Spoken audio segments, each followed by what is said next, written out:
was here, because it's out in the boonies. It's a good hour and a half, hour and 45 minutes from Dayton.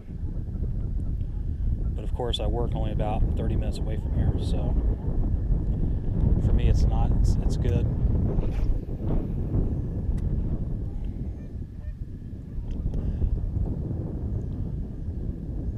And yes, you do need to have a fishing license here. Warden comes up and pops you, you better have your license or you're getting a huge hefty fine. And in Indiana, it's a felony. It's no joke. A few years ago I was fishing at a lake nearby, and I've been there probably, I don't know, 15-20 times. Not once I've ever been asked for my fishing license, or a game warden's never came by, or a park ranger or anything. And he came by that day, gave me a $250 fine. So believe me, I don't mess around when it comes to fishing license anymore. Have something on your record just for, I got a bite just then.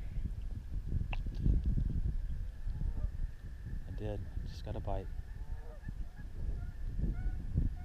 Take it.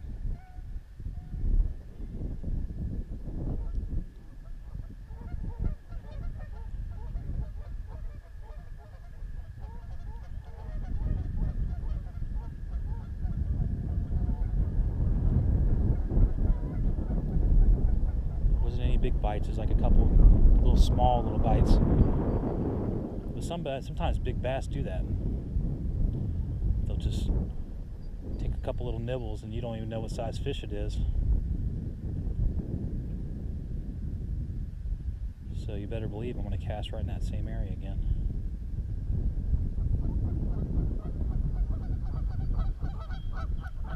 Maybe I'll work it a little slower when I come through there.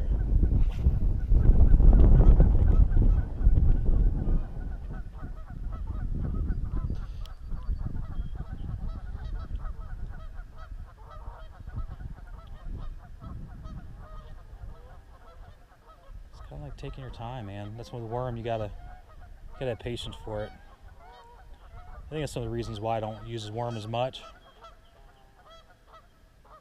I guess only if the if the water is looking that I need to and everything else gets hung up, that's when I usually go to worm. Or if I get a blow up on a crankbait and they miss it, I'll have a worm tied on right away and I'll throw a worm right in there right after it. A lot of times you can give them the bite again.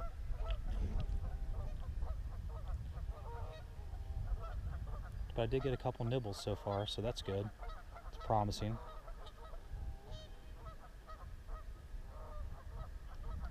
Yeah, they got some pretty big catfish in here. Sometimes you'll see them up by the banks kind of swirling around like they're mating, and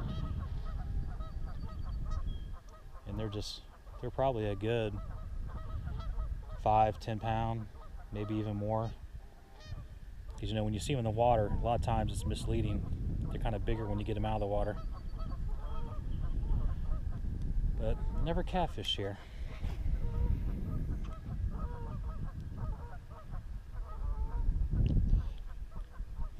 Like to let that worm kind of soak to the bottom there.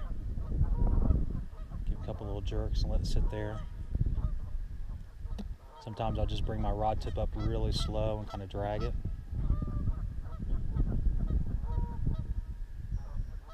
Just kind of reel in the slack and kind of let it sit there for a second.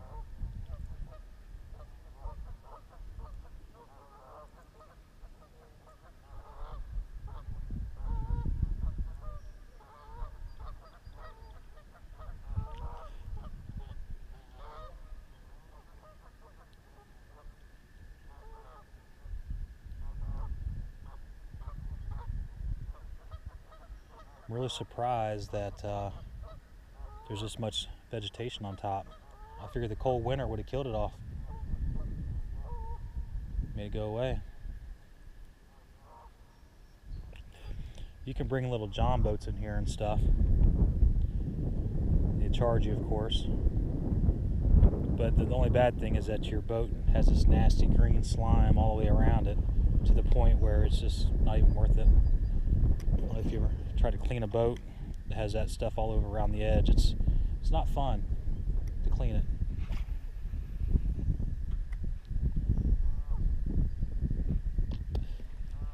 That big bird flying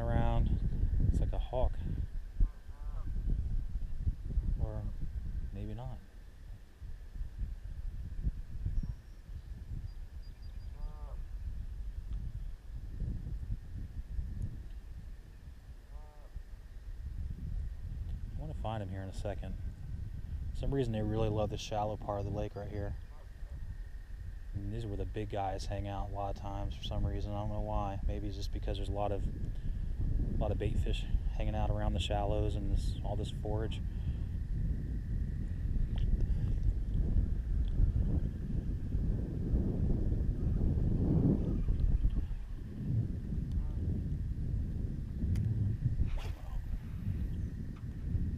Right by the alligator.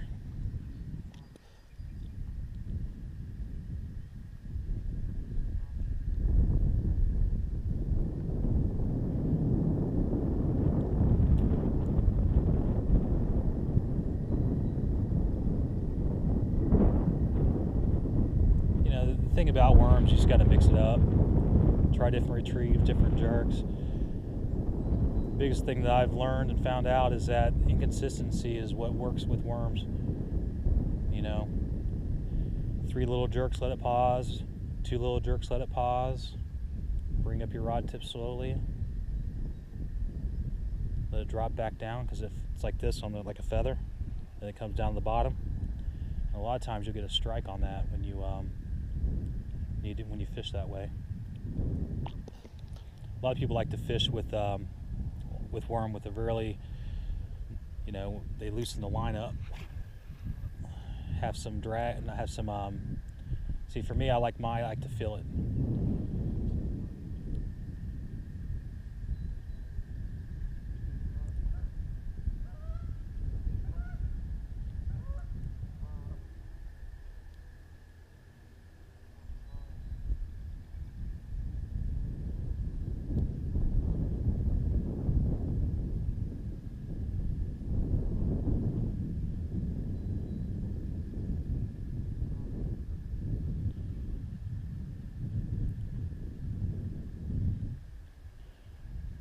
I mean, I've caught some big bass in this area right here.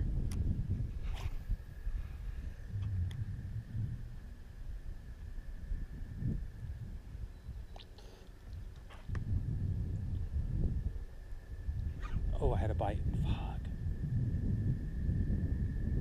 Excuse my language, guys. It's like a quick little 2-tapper bite.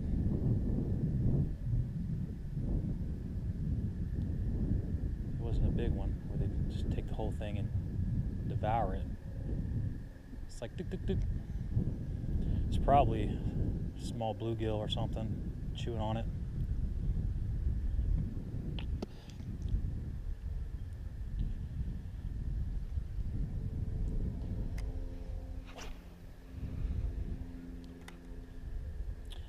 It's just, you know, persistence.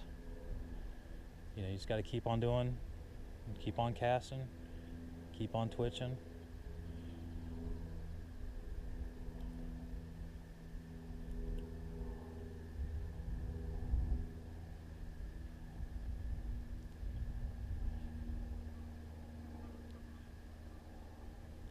I really love this KVD Tour Quantum. It's a 7.4. For some reason, I can just get better feel for bouncing the worm.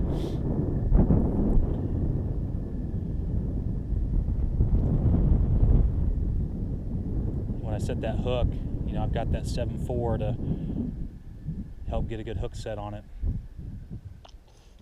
The only time it's not good is if you're fishing trails and stuff, and creeks or places hard to get into. This hard pole is really, this pole is really long, so it's hard to cast it sometimes when you're in confined space area. So I usually bring like a 6-foot pole for that kind of reason, and I'll worm fish with a 6-footer.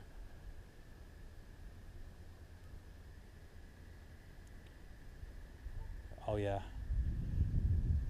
I just had a bite, but he didn't take it. He just kind of slow grabbed it. He didn't strike hard on that. He just kind of took it in his mouth and let it go. It's weird.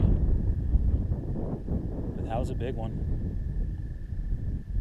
He just came up to that green stuff and plopped it in his mouth and spit it right out. Yeah, I got one. That's what I'm talking about. Yeah, baby. Uh-huh. Oh yeah, he's a big one.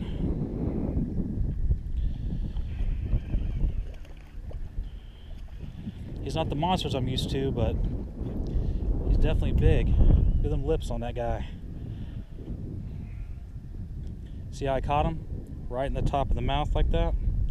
It's a perfect hook set on that.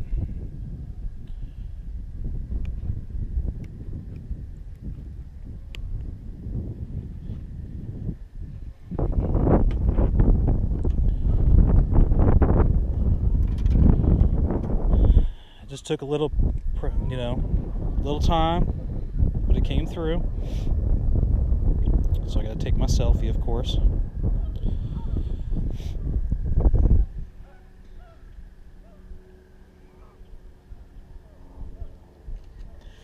That's a big boy. Look how fat he is. That's awesome. Let's let you go, baby boy. There we go. Thank you for letting me catch you today.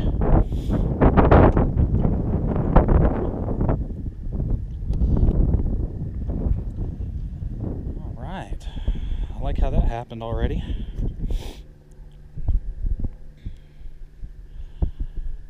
Kind of destroyed that worm a little bit.